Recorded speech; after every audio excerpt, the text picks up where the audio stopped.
നിങ്ങൾ രാത്രി നഖം വെട്ടാറുണ്ടാ? ഇതിന് പിന്നിൽ ഇജാതി ലോജിക്കുണ്ടാവുമെന്ന് ഞാൻ പ്രതീക്ഷിച്ചില്ല.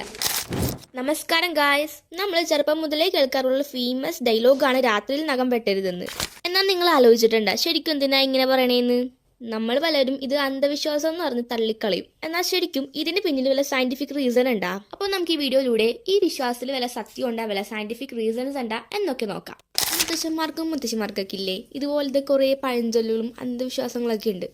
എന്നാൽ ശരിക്കും ഇതൊക്കെ അന്ധവിശ്വാസങ്ങൾ എന്ന് പറഞ്ഞാൽ തള്ളിക്കളയാൻ പറ്റുമോ? നിങ്ങൾക്ക് എന്ത് തോന്നുന്നു?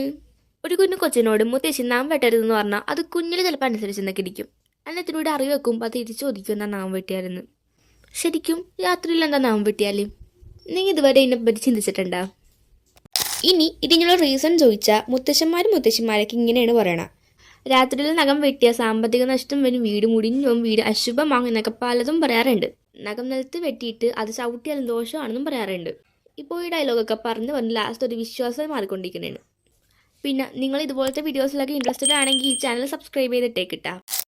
ഇനി സയൻസ് ഇതിനെപ്പറ്റി എന്താ പറയണതെന്ന് അറിയണ്ടേ?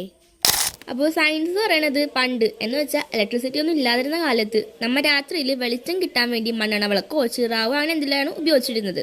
അപ്പോൾ രാത്രിയിൽ അങ്ങനെയുള്ള വെട്ടത്തിൽ നഖം വെട്ടുമ്പോൾ കൈ സ്ലിപ്പായി വേറെ എവിടെയെങ്കിലും മുറിയാനും അതുപോലെ തന്നെ അത് ഇൻഫെക്ഷൻ ആവാനും സാധ്യതയുണ്ട്. പിന്നെ ഇത് മാത്രമല്ല, നഖം ചെറുതാണല്ലോ, അപ്പം നിലത്ത് വീണ അത് കണ്ടുപിടിച്ച് ക്ലീൻ ചെയ്യാനും അതുപോലെ ഞാൻ നിലത്ത് കിടന്ന വേറെ എന്തെങ്കിലും അസുഖമാവാനും വളരെ സാധ്യതയുണ്ട്. പണ്ടുള്ളവർ സേഫ്റ്റി ഉദ്ദേശിച്ചാണ് ഇങ്ങനെയൊക്കെ പറഞ്ഞിരുന്നത് എന്നാണ് നമ്മുടെ സയൻസ് പറയണത്. എന്നാൽ കാലം മാറിയപ്പോൾ അതിൻ്റെ ഒപ്പം ഡയലോഗും മാറി അശുഭവും ബാഡ്ലോക്കൊക്കെ മാറി എന്താ അല്ലേ?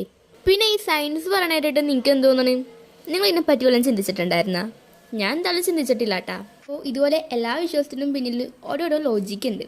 അപ്പോൾ നിങ്ങൾക്ക് ഇതുപോലത്തെ ലോജിക്ക് അറിയാൻ താല്പര്യം ഉണ്ടെങ്കിൽ നമ്മുടെ ഈ ചാനൽ സബ്സ്ക്രൈബ് ചെയ്ത് കൂടി കുടിക്കോട്ടെ. പിന്നെ നിങ്ങൾക്ക് ഈ വീഡിയോ ഇഷ്ടപ്പെടാൻ ലൈക്കും കമൻറ്റും ഷെയറൊക്കെ ചെയ്തേക്കുന്നേ.